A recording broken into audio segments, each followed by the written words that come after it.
Hi everybody, Chapter 17, Economic Policy. Most agree that certain economic goals have to be met. Economic growth, low unemployment, low inflation. That's what we want. That's our goal. However, we don't always see that. With the federal government influences on economy, there's fiscal policy, monetary policy, and regulatory and trade that are going to make a difference in this. Our founding on economy, we have what is known as a laissez-faire approach, that businesses are going to succeed or fail based on what they want to do. Okay, if I have three businesses that work together that are the same exact thing, they have to come up with the best incentives. They have to come up with the best catchphrases. Service, customer service is vitally important. Is your business going to succeed or fall based on who you are? Congress empowered to safeguard property rights, fostered economic growth through communication and transportation, and there, of course, was the Bank of the United States that didn't last very long, and then we had the second Bank of the United States that didn't last very long either. Andrew Jackson killed those. The Civil War and progressivism. Economic policy causes a rift between the North and the South. Uniform national security is created. National currency, where we have the dollar that we're going to have, that it's all the same. And it's not until the Civil War that we get that. Progressive movement influx, the 16th Amendment income tax. This is where it is okay for the government to take money automatically from your paycheck to pay income tax. Most people like it because it's taken out of your paycheck before you see your net pay, and so it's easier to deal with. If you overpay, then you actually get more back in your tax return. The Federal Reserve System is there to regulate interest rates, regulations on businesses, what they can and can't do, and how things are going to work. World wars and their aftermath. Government finance is difficult to track, especially with large war debts. New Deal programs created annual deficit. Keynesian policy influences. Believe that government should plan and monitor economic merges. And then they, in 1943, authorize a tax withholding right from our paycheck. We love that. This is one of those things where here's our deficit that's coming out, and now we're going to also pull out that tax return, or that tax withholding, so that we can pay for this deficit. And so the government's not trying to track down money. An age of uncertainty. In 1970s saw high inflation, economic stagnation, and unemployment. There was supply-side economics become more prevalent under the Reagan administration. Only so much supplies should be made so that we don't overdo our economy. A lot of people believe that's true when you look at all the recessions we've had, when they've overpopulated commerce with too many items, then they have to cut the deals. Think about it after Christmas at Walmart. 5 years ago, after Christmas at Walmart, there were a lot of people that loved to shop then because deals were so great. And you could wait like 2 weeks later. There was stuff that was hot, that went within the first day or two. Christmas on the 26th.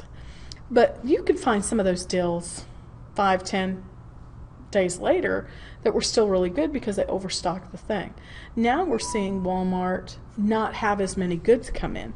They're producing less of the goods in order to make things better and not have such drastic deals.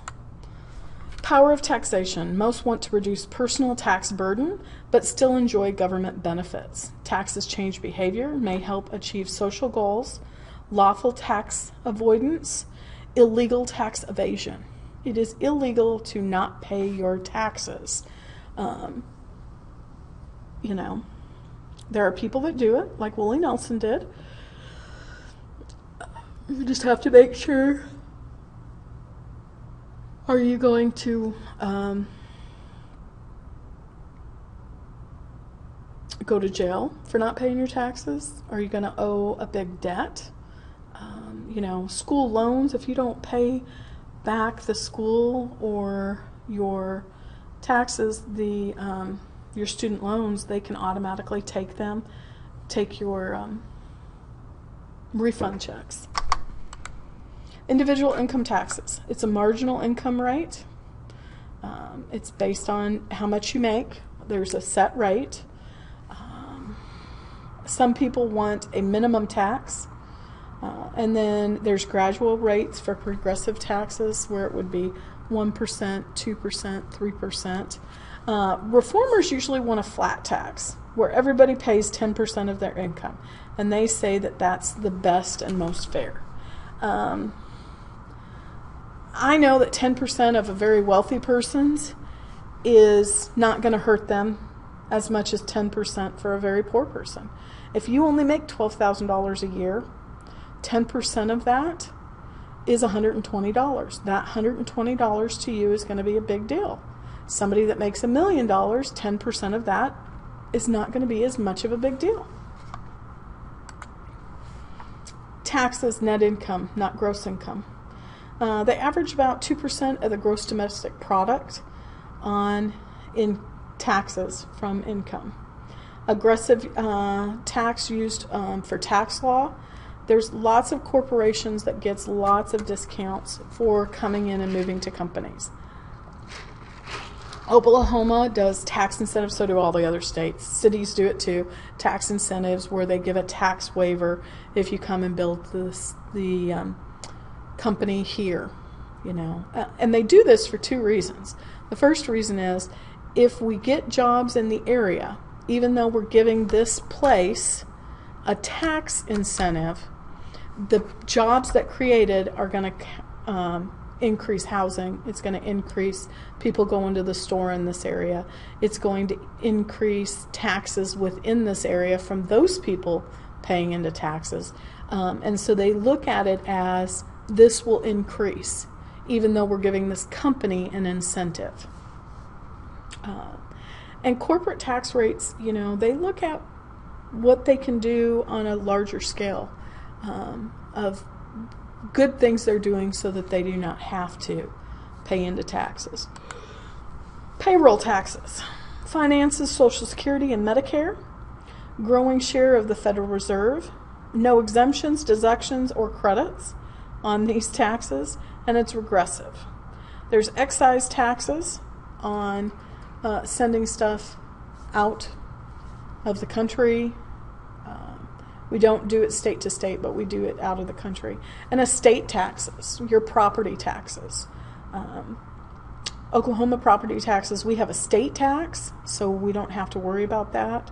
We still have property taxes, but our property taxes are pretty low compared to other states that don't have a property tax. Here's your payroll stub. And then, here's the federal withholding. Here's the state withholding, and we do a state withholding. Social Security, Medicare, medical. This is what, if you have medical, you come out with. 401k. Here's your gross, and there's your, this is your gross pay, and this is your total. But once they take out that, this is all you're getting back. Okay? Deductions make a difference. Budget process. The Office of Management and Budget, OMB, issues a presidential budget proposal and sends the proposal to Congress. It's sent in the end of January.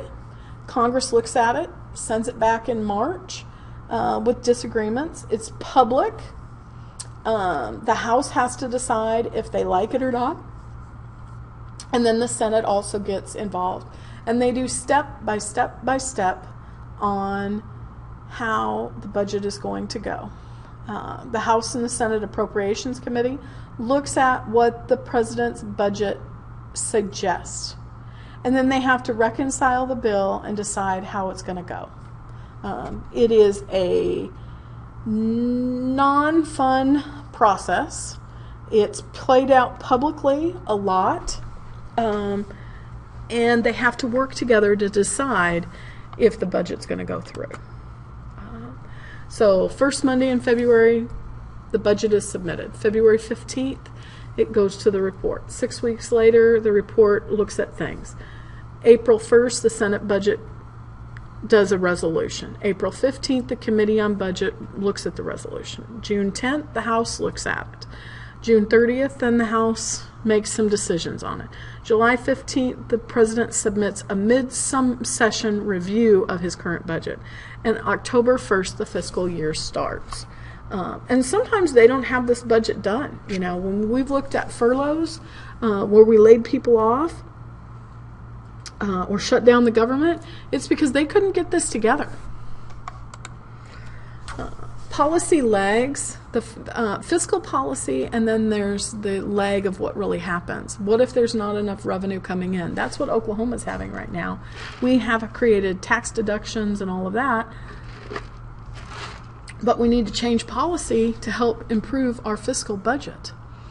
Much of the federal spending is outside appropriation process. There's mandatory versus discretionary spending. What is your mandatory spending? What do you have to spend? You know, Social Security is a have to. Uncertainty about future economic conditions. We can only spend so much money, people. The budget is only so big, and then you have to decide what you're going to cut. And we don't always think clearly on what we are going to cut. Actual, projected, mandatory, discretionary, net interest. Deficit, surplus, and debt. Deficits may grow because policy goals often override fiscal goals. President may be insistent upon policy without regard to long-term economic impact. 2008 economic crisis significantly increased debt due to lower tax payments. When we had that economic crisis, not everybody was paying in. People lost their jobs. If you don't have a job, you're not paying in.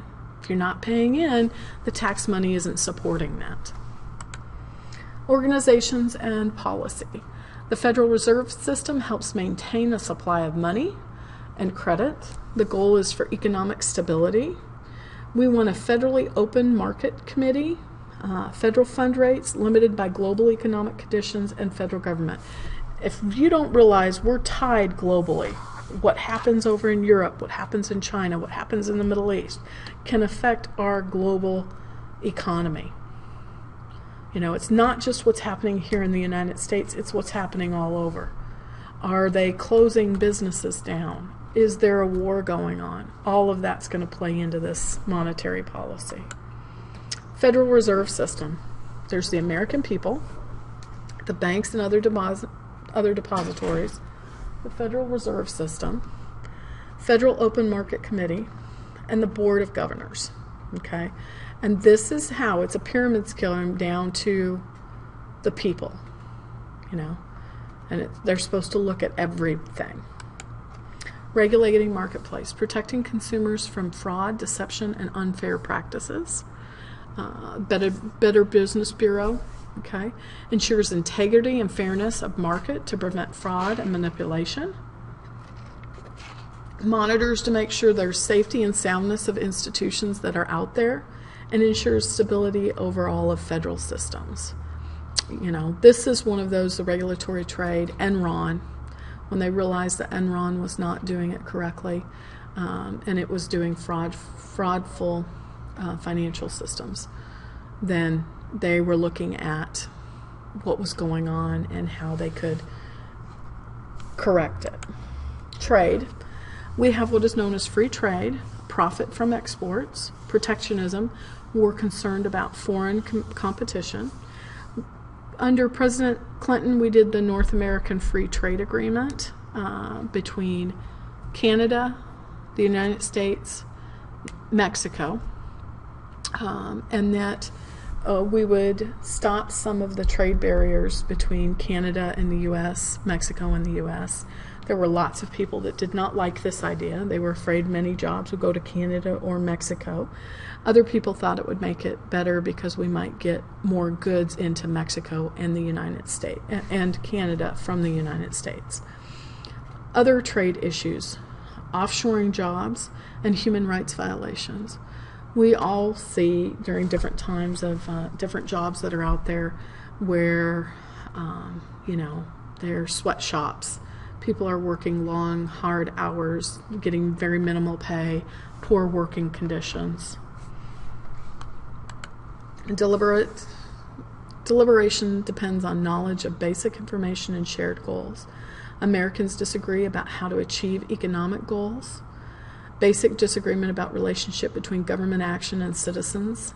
Some prefer aggressive government intervention, others prefer reducing government spending and regulation. There are always the people that when anything happens, they want the government to create a new law, create a new regulation, create new. Most businesses want the government to take a step back and not have so many rules, that it's harder to deal with the rules that have been in place. I think we need to have enough business regulations, government involvement where people aren't getting discriminated against, but allows me to do my business the way I see fit. Government must respond to complex political and economic pressures. The private sector role. What do we, the consumer, want?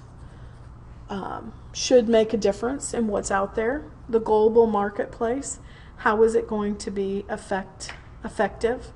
Think about we have lead paint restrictions in the United States. What about China? Does China have that same? Is there issues with that? And the business cycle goes up and down. Fiscal, monetary, trade, regulatory policies involve different decision makers. And so it's hard to determine what's going to happen because there's so many players working on all of this.